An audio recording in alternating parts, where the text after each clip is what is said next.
I love this. Cool. All right. So welcome to YouTube videos interviews. My name is Brian Murphy. In this interview, I am completely messing up the beginning of this, but that's okay. This is all about how the COVID-19 virus has affected the arts and beyond. I'm Brian Murphy. This is a total special guest. She has a vast of things that she's done in her life, from being a professional dancer. She's got a family. She's into yoga, and I really want to dive into what the yoga has been doing. This is Eva Trapp. Hello, Eva. Hi, guys. I'm so happy to be here. Brian and I go way back. So we go way back. It's great. I love it. I love it. So, Eva, like I was just saying, I'm just gonna repeat what I was asking you before. I have this feeling yoga has helped you through this COVID-19, and you can correct me if I'm wrong. If I'm wrong, you can say. If it has helped you or has not, tell me where yoga has taken you to this day. Okay. This is a huge question, so let's start. I'm going to dive in as best I can. Perfect. I'll start by saying, in my professional dancing years, I found yoga, and I found it to be this refuge away from what can be a very harsh reality when you're a professional dancer. It always was this loving and genuinely comforting space for me. I also got to meet myself and realize I was a nice, kind human being on the inside and not some competitive, crazy ballerina all the time. So that was also refreshing. So years later, this carried me through my dancing, and actually ultimately made me excited to retire, because I knew someday I was going to be stepping into a very different line of work where I could kind of give back. My journey took me to massage therapy first, which I'm a massage therapist. And then nice. From there, I went and finally got my yoga training. So I'm a 200-hour yoga teacher, certified. It was very exciting to get that. I was very proud of myself. And then I actually jumped into Ayurveda as well, which we could talk about at another time.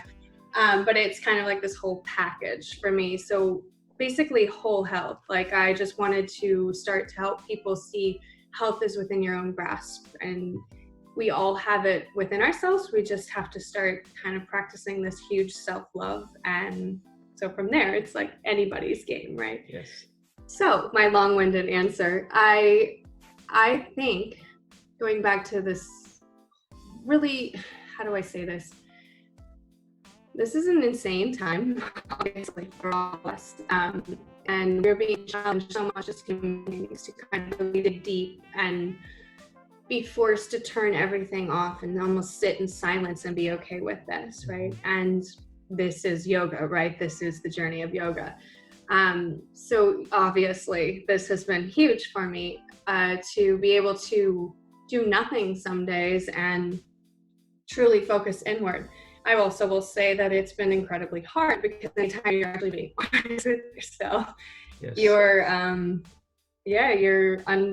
taking these layers off like an onion and seeing yourself more deeply and loving yourself more deeply, but also criticizing yourself more deeply, like it's a whole journey. So I think that I will say this, that, in a yoga class, when the teacher's like, and it's okay if you need to take child's pose, and like whenever you just need a break. I have had days where I got on my mat and I literally just laid there in child's pose, like for an hour.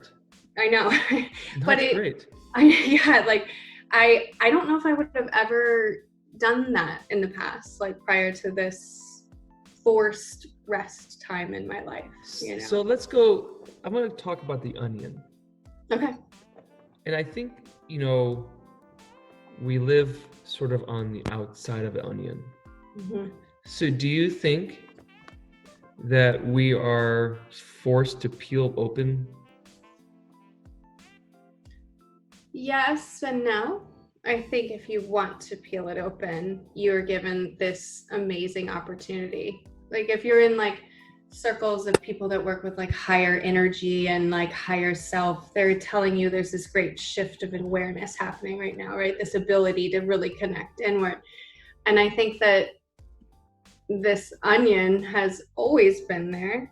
And so I think if you're open to self-work, then you will dive deeper. But like I said, it's not easy to do that. It's hard, for sure. It's hard, and for some people, it doesn't come as natural. No, and So that's okay. That is okay. So let me ask you, from your experience, if someone is thinking, how do I start to peel and be comfortable? How would you approach somebody who is wondering how they can do that? Well, I'd say first, take your shoes off. And I know this sounds crazy, but go for a walk outside in your bare feet. And just that simple. Just kind of reconnecting to what it feels like to be on solid ground, to like literally feel like you exist within something greater than yourself, like almost making yourself feel small, like when you look at the ocean and you can't help but feel this enormity like out there, and you're like this little speck, right? Like, so I think starting there is easy for us because we don't have to say, I'm going to sit still and let my thoughts completely not exist in my mind. And meditation is very difficult to do. Like, it takes lifetimes to actually feel comfortable in that space. And I love walking meditation, obviously, because I'm a dancer and I connect to movement. But, you know, there's other ways to do it, like taking a long bath and just being mindful of it. Just being mindful in general of like what your intentions are in the world is a nice way to start with it. Like just thinking, how does what I say or think or do affect the people around me, right? Like that's an easy way to start. Because it's interesting, Eva, because there are moments when we walk around our house and we're trying to figure out, we get antsy. There's this anxiety going on, which is a very natural, and to be okay with that anxiety, but then also to be okay with maybe finding ways to, okay, this is anxiety. Okay, I can step out of it, and now I can walk as just being. Yeah. Or maybe challenge yourself to not label anxiety as good or bad. Might even be a nice way to do it, because I don't know anyone that's not suffering from anxiety right now, living through this. Like, this is true, that next level, right? Like, yeah, like true. And I think that's good. I think it's how we protect ourselves, right? Like it's our flight or fight response, like kicking in because it's legitimately valid right now, right? So yeah, maybe just being kind to yourself in the way that says, it's not good, it's not bad, it's where I am, and finding ways. Breath work is, I'm sure you know this, breath work is everything. Like if you can just remind yourself to breathe deeply and feel like your lungs filling up like fully and letting it all out. Just doing that 5 times in a row can change your entire demeanor. Maybe we should do that twice right now. Can you guide us through that? Sure, love to. Okay. All right, so I'm going to have you sit up.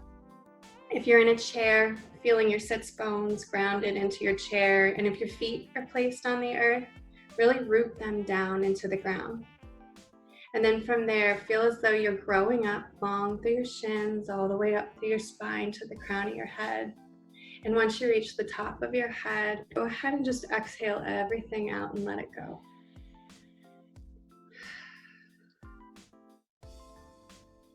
And now from here, take a big breath in and fill up your low belly, filling up your rib cage all the way into your chest, and then slowly releasing it out. Okay. And then one more time, breathing in from that low belly, through your ribs, all the way up into your chest, opening up those shoulders, and then letting it go all the way back down.